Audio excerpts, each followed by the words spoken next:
Assalamualaikum warahmatullahi wabarakatuh. Pada hari ini kita akan menjawab pertanyaan dari materi kuliah Teknologi Bahan Konstruksi, pertemuan 4-7 untuk kelas B.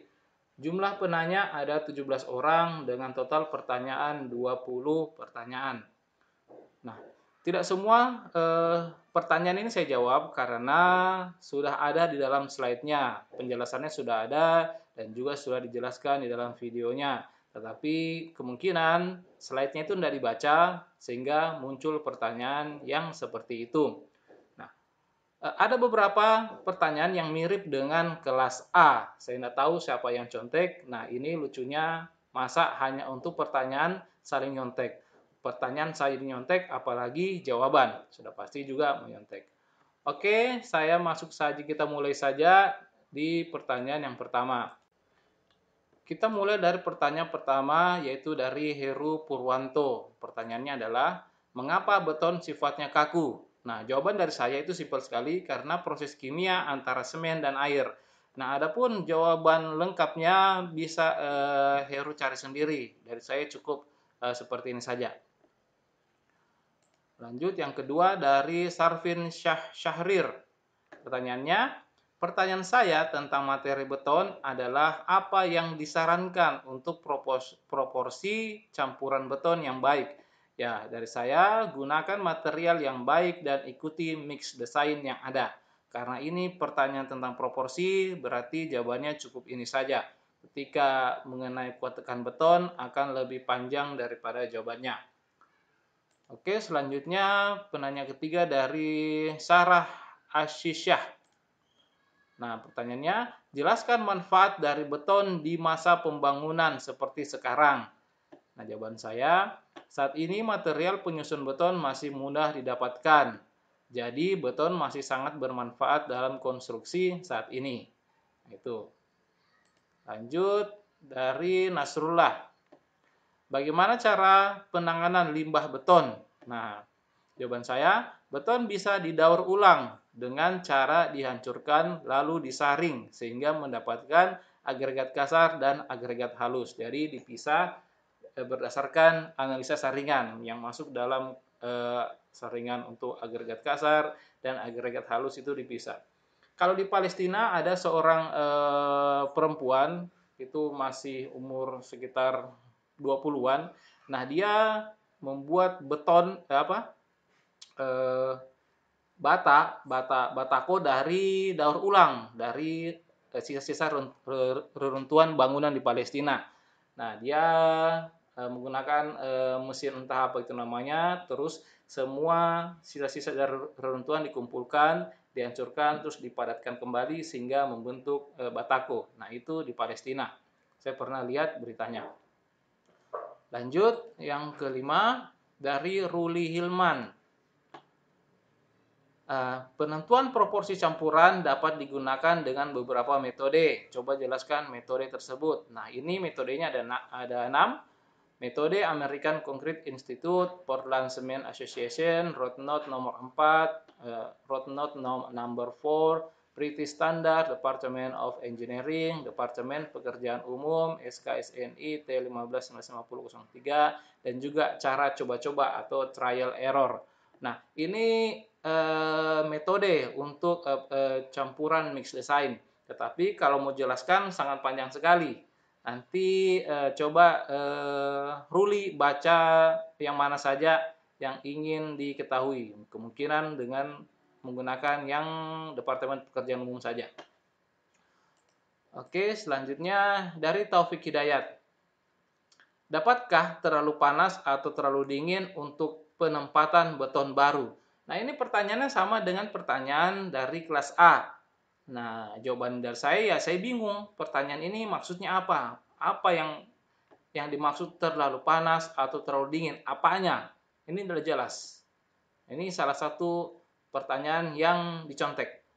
Saya tidak tahu siapa yang mencontek, apa yang dari A atau yang B. Nah, oke, selanjutnya dari Tatang Prabowo. Apa faktor-faktor yang mempengaruhi kekuatan beton terhadap agregat? Nah, ini Lihat di materi kuliah pertemuan ke-7 tentang beton. Di situ sudah ada faktor-faktor yang mempengaruhi kekuatan beton terhadap agregat. Tinggal dibaca saja. Seperti saya bilang di awal, tidak semua saya jawab karena jawabannya itu sudah dijelaskan, sudah ada di slide-nya dan sudah dijelaskan lewat video. Lanjut, penanya ke-8 dari Reza Alamsyah. Yang pertama, jelaskan bagaimana metode perancangan agar umur kuat tekan beton bertahan lama. Nah, dari saya, metode perancangan beton telah didesain oleh para ahli di bidangnya. Nah, tadi sudah diperlihatkan metode apa saja. Jadi, semua metode bagus, tetapi proses pelaksanaannya yang dapat membuat umur dan kuat tekan beton jadi jelek. Nah, itu intinya orang yang melakukan penelitian itu ketika dia tidak mengikuti proses dengan baik, maka akan membuat dari umur bahkan kuat tekan beton kita itu akan jadi jelek. Nah, selanjutnya ini dari saya ini perhatikan material yang digunakan, air, mix design, proses pencampuran, pengecoran, pemadatan dan curing. Maka ketika ini semua diperhatikan dan dilaksanakan dengan baik, maka kuat tekan beton kita akan bagus dan juga umurnya akan bertahan lama. Nah, lanjut dari Ulfiah. Sebutkan 4 bagian utama yang mempengaruhi mutu dari kekuatan beton. Nah, jawabannya ini bukan hanya 4, bahkan banyak. Nah, ini juga ada di slide jawabannya, tapi saya baca saja. Material yang digunakan, air, mix design, proses pencampuran, Selanjutnya dari Ulfiah, penanya ke-9. Sebutkan 4 bagian utama yang mempengaruhi mutu dari kekuatan beton. Nah, kalau dari model soalnya ini kayak model UTS, seakan-akan dia yang bertanya kepada saya dan saya peserta ujiannya. Nah, seharusnya tidak usah disebutkan. Sebutkan 4 bagian utama, tidak usah disebutkan ini angka 4, karena banyak sekali bagian yang bisa mempengaruhi dari kekuatan beton, yang mana itu semua saling berhubungan. Ketika ada satu yang kurang baik, bisa mempengaruhi dari hasil akhir beton kita.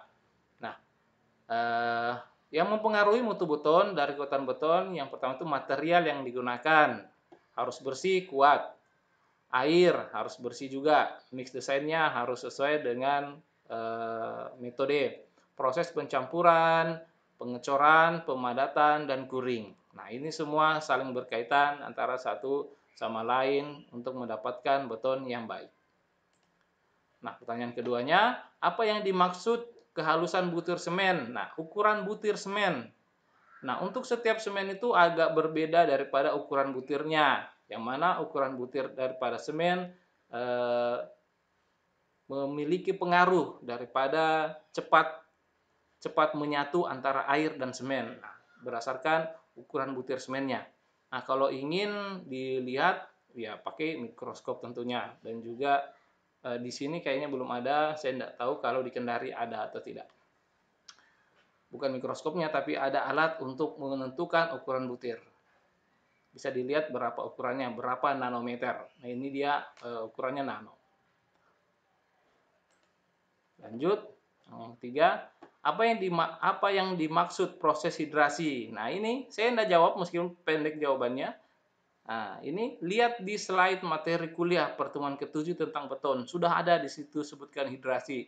Bahkan sudah berulang-ulang disebutkan tentang hidrasi di materi ke-7 dengan judul beton. Nah, itu hidrasi itu berulang kali dibahas. Lanjut, yang keempat, bagaimana awal proses terjadinya beton? Nah, beton terdiri dari beberapa bahan penyusun, yaitu semen, agregat halus, agregat kasar, air, dan dengan atau tanpa bahan tambah, atau biasa disebut dengan admixtur. Nah, semua bahan tersebut dicampur hingga membentuk massa padat yang dinamakan beton. Ini kalau untuk pengertian beton. Kalau bagaimana ditemukan pertama beton itu nanti dipelajari di beton 1 atau beton 2. Nah, nanti ada asal-usul tentang beton itu sendiri. Oke, lanjut lagi ke penanya selanjutnya dari Sarina. Bagaimana cara melindungi permukaan beton dari bahan-bahan yang agresif seperti asam? Nah, ini pertanyaan sama dengan pertanyaan di kelas A. Nah, saya kurang tahu siapa yang melihat siapa. Jawabannya, gunakan semen yang tahan terhadap asam atau sulfat, yaitu semen tipe 5. Semen itu banyak tipenya, yang mana untuk yang bisa mempertahankan dari asam, bisa menggunakan semen tipe 5. Nah, lanjut dari Andi Arsy Adim.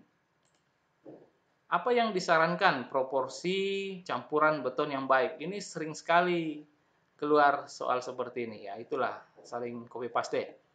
Nah, jawabannya juga sama. Gunakan material yang baik dan ikuti mix design yang ada. Lanjut dari Fahmi Indar. Bagaimana cara mengukur kualitas kekuatan beton? Nah, dengan menggunakan alat kuat tekan beton, concrete compression machine. Nah, bisa juga menggunakan hammer test. Tetapi hammer test dia bukan untuk mengukur kuat tekan daripada beton, tetapi untuk mengukur keseragaman dari beton, yang mana dia tuh betonnya sudah jadi bangunan, baru hammer test itu digunakan di situ.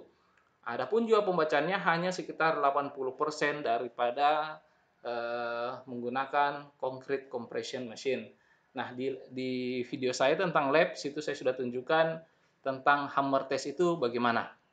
Nah, nanti cari-cari bagaimana cara kerja dari hammer test. Hammer test, yaitu. Lanjut dari Arifuddin untuk pertanyaan ke-13. Apakah ada faktor yang tidak mampu mempengaruhi agregat beton? Tanda tanyanya 2. Nah, ini saya bingung daripada pertanyaannya. Apakah ada faktor yang tidak mampu mempengaruhi agregat beton? Ya, minta maaf karena saya tidak mengerti apa maksud dari pertanyaan ini. Makanya dia kasih tanda tanya 2. Nah, untuk jawaban dari saya tanda tanya lebih banyak lagi. Anda tahu ini berapa jumlahnya? Oke, lanjut ke penanya ke-14 dari Aldi Saputra. Mengapa sifat kimia mampu mempengaruhi naiknya kekuatan beton? Nah, ini jawaban saya ini, waduh, coba tanya ke orang kimia atau orang mana. Karena bagaimana proses reaksi daripada air dan juga semen sehingga bisa membuat kekuatan tekan beton itu naik. Nah, karena dia bertanya tentang sifat kimia. Nah, ini.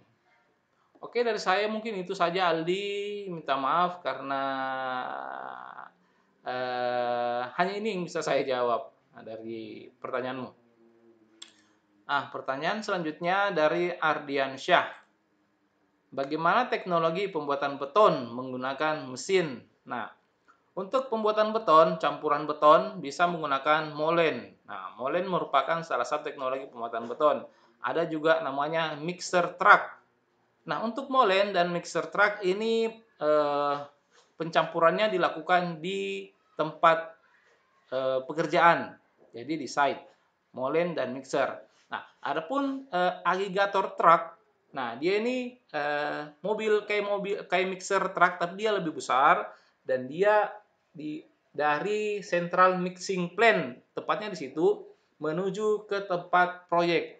Biasanya itu jaraknya tergantung apakah jauh dekatnya tergantung proyeknya dari jarak antara central mixing plant-nya dan juga proyek. Nah, itu dia menggunakan bahan admixture di dalam campurannya karena itu mixernya itu akan berputar terus. Nah, di situ menggunakan admixture yang bisa menghambat daripada waktu ikat daripada campuran. Nah, itu agregator truck. Nah, nanti kalau bagaimana gambarnya tentang mixer truck dan agregator truck nanti dicari sendiri. Kalau molen sudah pasti tahu bagaimana modelnya. Itu dia. Adapun yang lainnya, ya silakan dicari kalau tidak puas dari jawaban ini. Oke, selanjutnya 16 dari Akramullah. Bagaimana cara meningkatkan kualitas beton? Nah, ini Dengan memperhatikan material yang digunakan, air, mix desain, proses pencampuran, pengecoran, pemadatan, dan kuring, secara otomatis beton yang dibuat akan bagus tanpa ada peningkatan beton. Nah, ada juga bisa menggunakan admixtur, tetapi admixtur itu hanya meningkatkan kekuatan di awal daripada beton itu sebelum mencapai umur 28 hari. Jadi kekuatan awalnya yang ditingkatkan. Tetapi ketika sudah sampai 28 hari, ya seperti itu. Naiknya itu betonnya akan kecil juga. Nah, itu. Selanjutnya ke-17 dari An-Nur Saputra. Seperti apa metode pengukuran kekuatan beton? Nah, ini metode pengukuran kuat tekan beton bisa menggunakan alat kuat tekan beton atau concrete compression machine. Caranya, sampel dimasukkan ke dalam alat, lalu nyalakan penekannya.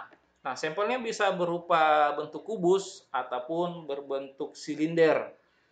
Untuk kekuatan penekanannya itu ada, kecepatan penekanan itu ada yang low, ada yang high. Nah, di video saya itu ada tentang waktu uji kuat tekan beton, ada saya tunjukkan mana tuas untuk low, mana tuas untuk high. Nah, selanjutnya manometer atau jarumnya akan berhenti secara otomatis apabila telah terjadi retakan. Nah, di video saya juga sebelumnya ada, kalau kamu bisa lihat, situ ada dua jarum, yang jarum warna hitam dan juga warna merah. Itu adalah manometer. Nah, ketika betonnya itu masih kuat, maka kedua jarum itu akan naik bersamaan, Nah, ketika sudah muncul retakan, maka salah satu daripada jarum itu akan turun dan satunya akan tetap. Nah, di situ menunjukkan pembacaan daripada kuat tekan betonnya itu berapa kilonewton. Nah, nanti kilonewton dikonversi jadi newton, setelah itu dikonversi lagi jadi newton per milimeter kuadrat dan menjadi megapascal atau MPa. Nah, oke. Nah, saya rasa ini pertanyaan terakhir, hanya ada 17 orang penanya, yang mana total penanyaannya itu hanya 20 soal. Nah, kalau dari kelas A itu banyak sekali, 20 orang penanya dan jumlah soalnya itu 78 soal. Nah, saya kira ini saja yang bisa saya berikan jawaban dari saya. Apabila kurang puas dari jawaban yang saya berikan, bisa memberikan eh, komentar di videonya.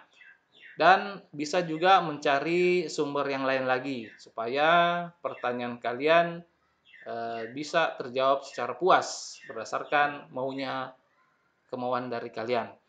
Oke, saya kira cukup sekian saja jawaban dari saya. Lebih dan kurangnya mohon dimaafkan. Mudah-mudahan berguna buat kita semua, terlebih lagi buat saya pribadi. Saya akhiri. Wassalamualaikum warahmatullahi wabarakatuh.